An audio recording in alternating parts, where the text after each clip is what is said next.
A very good afternoon and welcome to Lunchtime News on the People's Channel. Bringing you the news from the news desk, I am Santo Satyajit. Let's take a look at your headlines.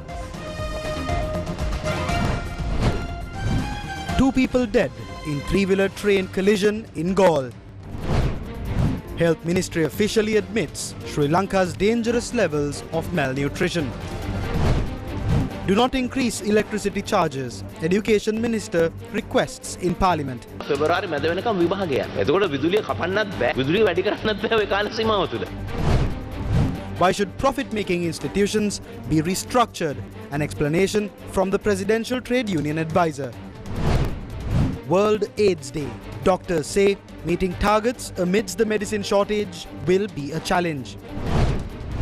Who will qualify into the next stage at the 2022 FIFA World Cup?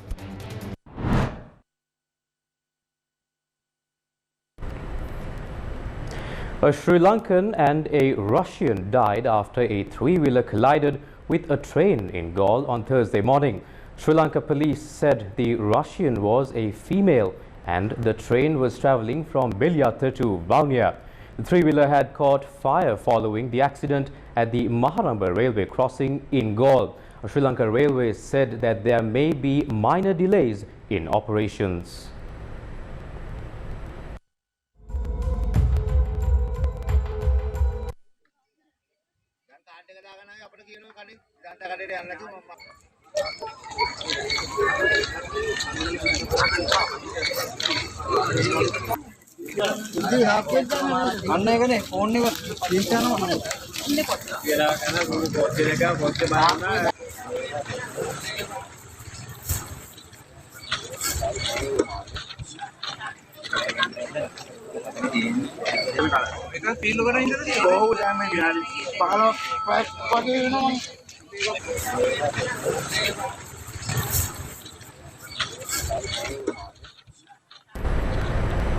The Ministry of Health says that there is an increase of malnutrition in children under the age of 5 in the country.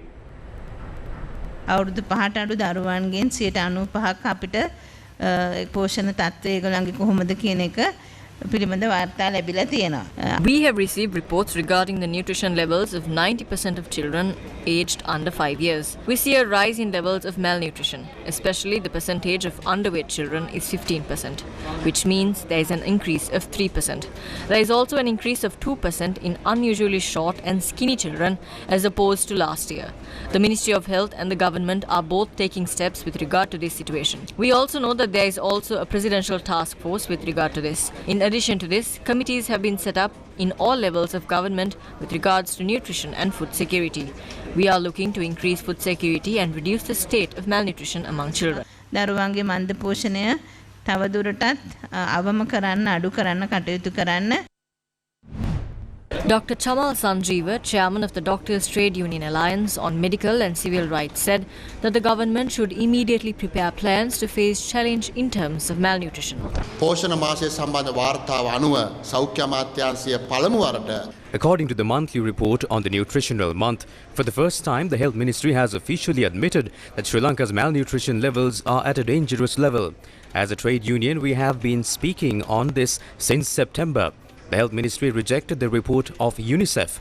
We remember Health Ministry Secretary Chandra Gupta said in a press briefing that there are no children in Sri Lanka who are suffering from severe malnutrition. He said while having a 2016 report in hand. We saw the Health Minister telling in Parliament that they could not issue a warning about a state of malnutrition. The President must be ready to face this war against malnutrition. As UNICEF points out, children in Sri Lanka will face a famine. Due to this, they could suffer from ailments because of food insecurity. They could even die. We have been warning since September. They made fun of us, but the truth has started to come out.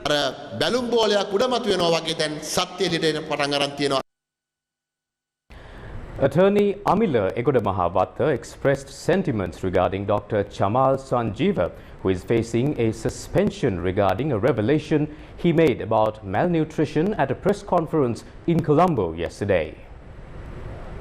Chamal Sanjeeva, අපේ වෛද්‍යතුමා යම් එලිදරව්වක් මේ රටට කරා. Dr. Chamal Sanjeev made a certain revelation to the country. This was regarding the fact that malnutrition is increasing rapidly among children. With this revelation, Dr. Sanjeev faced a suspension in his profession. However, the Ministry of Health, who is responsible for his suspension, says that 20,000 children in the country are malnourished. Also, he said that this number can increase to the 40,000 mark as well. We want to ask who will suspend the Minister of Health from his work too. The minister lying in Parliament? We would like to ask what this ridiculous procedure is for the minister to be saying such statements freely when this doctor made the same remarks and faced a suspension. The minister asks that the guardians and parents to step up and help the 20,000 children who have malnutrition. What are these shameful statements? While allocating 622 billion rupees in the budget for defence and keeping the children of the country starving and making them suffer from malnutrition, we the people are asked to bear the cost. නැති කතාව අයවැය තුල බිලියන 622ක් ආරක්ෂක වියදමට වෙන් කරගෙන රටේ දරුවන්ව හාමතට දාලා බඩගින්නට දාලා මන්දපෝෂණය ඇති කරලා මේ ඇමතිවරු අපිට කියනවා ඒ බරත් රටේ මිනිස්සු කරගහන්නලු. Today is World AIDS Day. The theme for this year's AIDS Day is protecting equality. The theme of AIDS Day this year is protecting equality. And that means that those who are affected with HIV should not be ostracized from society and should be treated as equals. There are three: infection being chronic would be known as AIDS. By the time the individual infected comes to this stage, the immune system will be completely destroyed. Doctors say that in order to be protected from HIV/AIDS, one should refrain from unprotected sex and always engage in safe sex. දැනට ලංකාව පුරා ලිංගාශ්‍රිත රෝග සායන 40. As of now, we have 42 clinics. From these clinics, all services are provided free of charge for sexual health-related diseases. Treatment to HIV patients is done in almost 30 clinics. These services are provided free and also with privacy. If anyone were to visit a clinic for a test, one's identity and information will not be shared with anyone. Therefore, one does not need to be afraid to seek these services. ලිංගික සම්බන්ධ පිළිබඳ තොරතුරු හරි කිසිම කෙනෙක්ට දැනගන්න ලැබෙන්නේ නැහැ. ඉතින් ඒ නිසා මේ වගේ සේවාවන් වලට ළඟා වෙන්න HIV ආසාදයන් ඉතා ශීඝ්‍රස වැඩිවීමක් පෙන්වන්න කරනවා. අතරම දෙගුණ වෙලා තියෙනවා කියුවොත් පරිදි මේ 88%ක්ම තරුණ HIV patients have drastically increased. I would not be wrong if I said that the numbers have almost doubled. 88% of them are youth. Therefore, we need all the facilities we can to help them. The first challenge is the major lack of medicines in the country. The relevant antivirus medicine is not to be found in Sri Lanka. Most patients rely on the government services for this disease.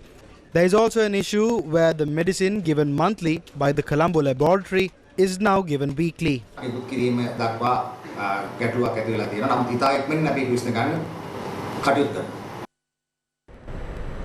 Meanwhile, speaking in Parliament, opposition leader Sajith Premadasa said that electricity bills must not be increased.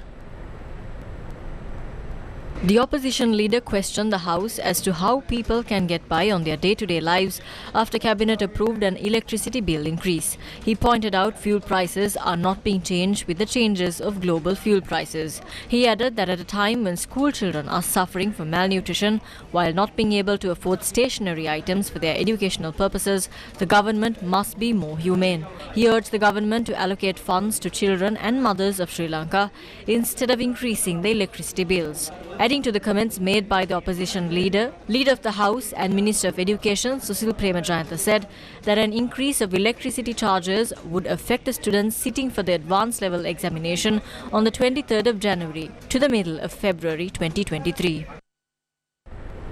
Speaking in Parliament, State Minister of Finance Shehan Singha said an additional week will be given to pay income tax. He made this announcement while speaking about a software to pay taxes. Parliamentarian J.C. Alavatola pointed out that the software used to calculate income tax has been deactivated, and due to this, a large group of people are unable to submit their income taxes.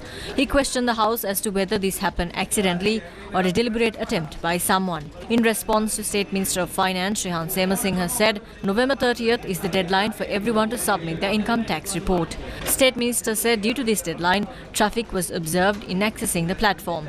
He said no one intentionally disrupted this process. As a solution to this issue, a week's time period will be given to submit payments without any late fees. A Sri Lankan woman who goes by the name of Umma Akka, who was arrested by the Sri Lankan Foreign Employment Bureau for attempting to send Sri Lankan women to Oman using fake documents, was remanded until the 8th of December. The woman who goes by the name of Ummaka is a resident of Aduruppu Street, Colombo. She was arrested based on statements made by two women who travelled to Oman. Investigations revealed that the safety sticker pasted by the Sri Lanka Foreign Employment Bureau on the passports of these women were fake. Detectives of the Sri Lanka Bureau of Foreign Employment arrested her based on the information revealed that Ummaka had prepared all the documentations for the two women to travel overseas for employment. Meanwhile, Presidential Trade Union advisor Saman Ratnapriya expressed the following views regarding the budget proposal to restructure profit-making institutions. දැන් මේ රටේ මේ අයවැයනුත් ඉදිරිපත් වෙච්ච කාරණයක් තමයි පාඩු ලබන ආයතන ප්‍රතිව්‍යුහගත කරන්න ඕන කියන කාරණා. Now, something that was brought in the budget is that the importance of restructuring the loss-making institutes, because there's no point of having the Sri Lankan Airlines under us. When Emirates handled it, they generated a massive profit out of it. Our workers earned a lot back then. They received a lot of benefits. Now look at telecom. When telecom was a department, we did not have the privilege of purchasing a telephone. I got a telephone by getting a special letter from Dr. Ruwan Ekanayaka. But when telecom became a corporation, they distributed telephones island-wide. Not only that, there were other competitive institutes. Now it is a very easy task to purchase a telephone. Therefore, privatization is a very successful method in the modern world. The government cannot do business because they use their political power to appoint people or give bonuses even when the company is failing or increasing their salaries. Without working on the progress of the company, they do other unwanted things. එහෙම නැත්නම් ලාභ ලබන්න නැති වුණත් bonus දෙනවා. එහෙම නැත්නම් පඩි වැඩි කරනවා. මොනවා හෝ වැඩි කර කර ආයතනය සංවර්ධනය කරනවා වෙනුවට වෙන දේවල් ටිකක් කරනවා. The Sirasa Shakti book donation program, which will distribute stationery items including exercise books for school children, will be launched today. You can now donate books and other stationery items for school children in need around the country at the Echelon Square in Colombo starting today. We are now joined by Newsfirst's Senthil Senanaika for more details. It's beginning to look a lot like Christmas, as Colombo and the rest of Sri Lanka are gearing up to celebrate the season of giving. We at Newsfirst decided that we will be celebrating it with you. From the 19th to the 24th of this month, Newsfirst will be celebrating Christmas with you here in the Newsfirst Christmas Zone in Echelon Square, Colombo. Apart from that, the Sirasa Shakti Potyatra or the Sirasa Shakti book donation campaign will be launched from this location. You can come here, donate stationery items including exercise books to the children in rural Sri Lanka for their benefit, to truly celebrate the season of giving. I'm Senthil Senanaika reporting for News First. News First, with the people. Sri Lanka police arrested 3 people from Sylvan Lane in Panadura over a shooting incident on Wednesday night. News First correspondents said that among the arrested was an attorney. According to Sri Lanka police, the attorney and 2 others had visited a house in Panadura on Wednesday night and an argument had broken out over a monetary transaction. As the argument had escalated, the attorney had taken out his licensed pistol and fired into the air. Sri Lanka police said that the pistol and the vehicle owned by the attorney was taken into custody. No one was injured in the shooting. The Say We Care movement, supported by the Coca-Cola Foundation, was started to help those who are badly affected by the economic crisis in the country. Under the program representing the Western Province, dry rations were distributed in the Soizapura temple in Moratuwa. Say We Care movement, supported by the Coca-Cola Foundation, gives priority to pregnant mothers, disabled individuals, and orphan children when distributing dry rations. The dry rations given to these individuals is sufficient for 2 months. The program is being operated successfully by Seva Lanka Foundation.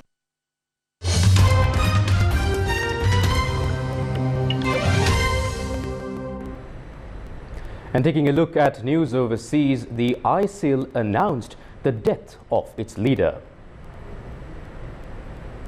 A spokesman for the armed group said its leader Abu Hassan al-Hashimi al-Qurashi was killed in combat without elaborating on the date or circumstances of his death. The United States military CENTCOM said Abu Hassan Hashimi al-Qurashi had been killed in mid-October. The deaths of successive leaders mark a blow to the armed group, which a US-led coalition said it had defeated in Iraq in 2017 and in Syria 2 years later. But sleeper cells of the armed group still carry out attacks in both countries.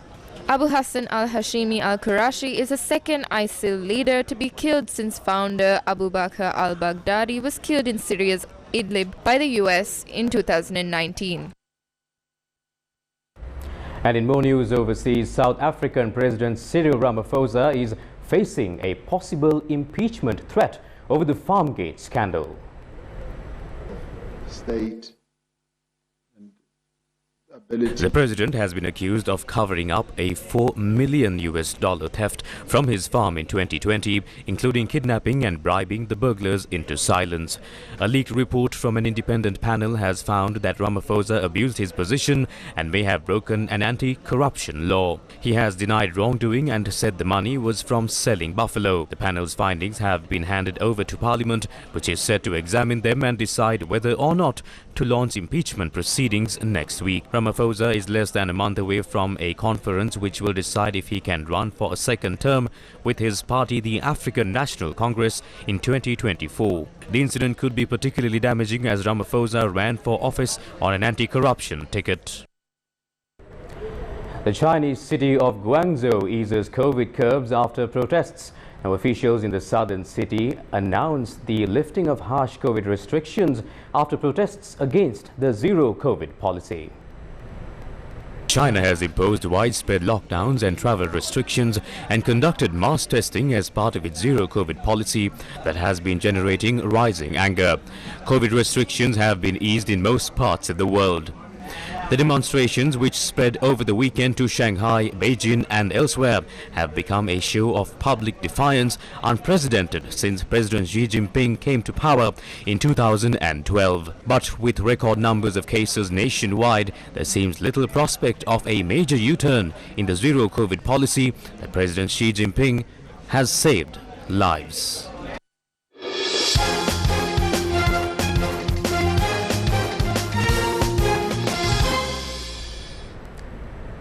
Four more key games of the 2022 edition of the FIFA World Cup will take place today.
That's all the news for now. Bringing you the news from the news desk, I am Sandro Satijit signing off. Have a beautiful day.